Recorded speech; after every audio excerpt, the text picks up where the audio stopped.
Cut din update. Yan, nagyakapan pa nga ang cut din. Ganyan sila kasaya.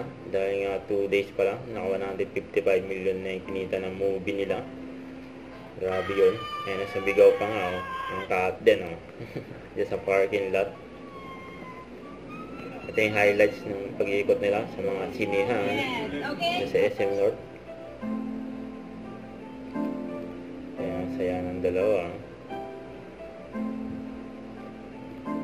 Masaya rin yung mga fans nila, syempre.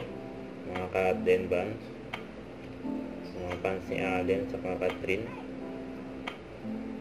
Yung mga na-achieve ng Kaden. Grabe yun.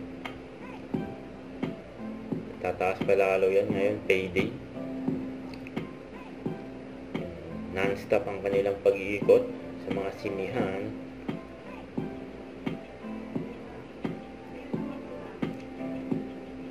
Masaya ng Kaden, oh.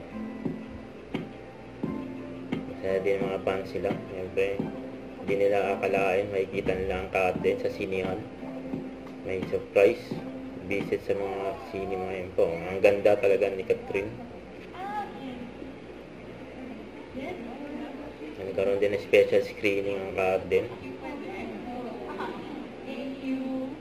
Lagi nakaalala si Ali, si Catherine.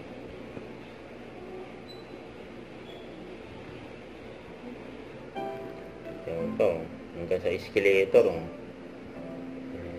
Inabangan din ang Kaden ng mga fans.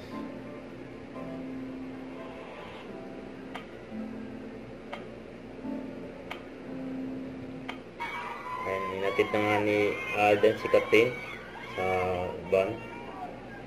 Napaka-gentleman ni Alden, eh. Paalam na si Alden kay Catherine. Huwag kalimutan mag-subscribe, click ang notification bell kung na-update po ang Richard Reaction Vlog. Bye guys, thank you for watching.